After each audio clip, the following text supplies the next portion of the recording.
அனைவருக்கும் வணக்கம். Welcome back to Thilakshmani YouTube channel. இந்த பதிவில் நம்ம என்ன பார்க்க போகிறோம்னு பார்த்தீங்கன்னா, நாம் வராகியம்மனை வழிபாடு செய்வதற்கு மிக உகந்த நாளான தேய்பிறை பஞ்சமி மார்ச் மாதத்தில், அதாவது தமிழுக்கு பார்த்திங்கன்னா மாசி மாதத்தில் என்னைக்கு வருகிறது, திதி எப்போ தொடங்குகிறது, நாம் எவ்வாறு வராகியம்மனை வழிபாடு செய்ய வேண்டும் என்று இந்த பதிவில் இருக்குது. கண்டிப்பாக பார்த்து பயன்பெறுங்கள். நம்மளுடைய சேனலை சப்ஸ்கிரைப் பண்ணாமல் பார்க்குறவங்க கண்டிப்பாக சப்ஸ்கிரைப் பண்ணிவிட்டு பாருங்கள்.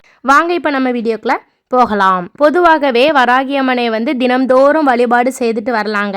இருப்பினும் தேய்பிறை பஞ்சமியில் வழிபாடு செய்வதால் நம்மளுடைய தீராத கடன்கள் தீரும் என்று சொல்லப்படுகிறது. சரி, இப்போ நமக்கு தேய்பிறை பஞ்சமி மார்ச் மாதத்தில் எப்போ வருதுன்னு சொல்லி பார்த்துடலாமா?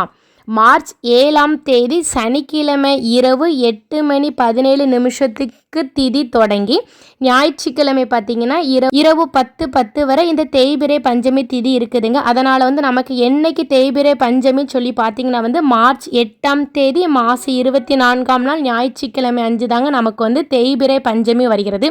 இந்நாளில் கண்டிப்பாக விரதம் இருந்து வராகியம்மனை வழிபாடு செய்யுங்கள்.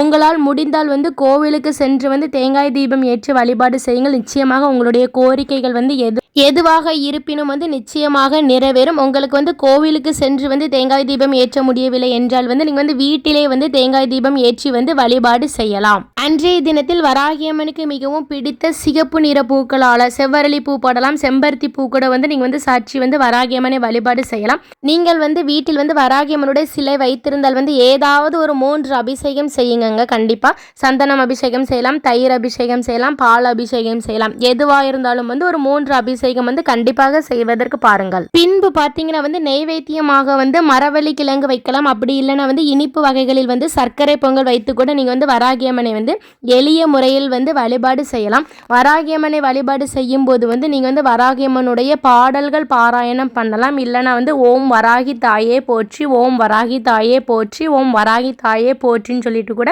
நீங்கள் இந்த மந்திரத்தை ஒரு 108 முறையோ ஒரு 21 முறையோ உங்களால் எத்தனை முறை முடியுமோ அத்தனை முறை சொல்லி கூட நீங்கள் வராகியம்மனை வழிபாடு செய்யலாம். ஒரு சில பேர் கேட்குறாங்க, என்ன கேட்குறாங்கன்னு பார்த்தீங்கன்னா நாம் வராகியம்மனை எந்த நேரத்தில் வழிபாடு செய்யணும்னு சொல்லி தான் கேட்குறாங்க. நேரம் பார்த்தீங்கன்னா மாலை 6 to 8 மணி வரை வராகியம்மனை வழிபாடு செய்வது ரொம்ப ரொம்ப விசேஷமானதுங்க. நீங்கள் இந்த 6 to 8 நேரத்தில் வீட்டில் கூட நீங்கள் எளிய முறையில் நீங்கள் பூஜை செய்து கூட வராகியம்மனை வழிபாடு செய்யலாம். வராகியம்மன் ஒரு தாய் தாங்க.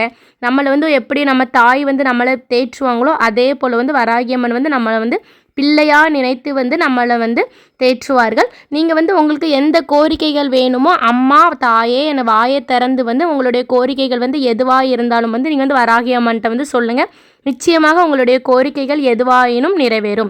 நீங்கள் இப்போ வராகியம்மனிடம் உங்களுடைய கோரிக்கைகள் சொல்கிறீங்க. நீங்கள் சாமி கும்பிடும்போது வராகியம்மன் இந்த கோரிக்கைகள் நமக்கு நிறைவேற்றி தந்துட்டாங்கங்கிற ஒரு எண்ணத்தில் நீங்கள் வழிபாடு செய்யுங்கள். நிச்சயமாக உங்களுடைய கோரிக்கைகள் எதுவாக இருந்தாலும் நிறைவேறும். ஓகே நண்பர்களே, இந்த தகவல் உங்கள் எல்லாத்துக்கும் ரொம்ப பயனுள்ளதாக இருந்திருக்கும்னு நினைக்கிறேன். கண்டிப்பாக இந்த வீடியோ உங்களுடைய ஃப்ரெண்ட்ஸ் அண்ட் ஃபேமிலிக்கு ஷேர் பண்ணுங்கள். நம்மளுடைய சேனலை சப்ஸ்கிரைப் செய்யுங்கள். உங்களுக்கும் உங்கள் குடும்பத்தில் உள்ள அனைவருக்கும் வராகியம்மனுடைய அருள் பரிபூரணமாக கிடைக்கட்டும். அடுத்து இதே மாதிரி ஒரு நல்ல பதிவில் சந்திக்கலாம். நன்றி, வணக்கம்.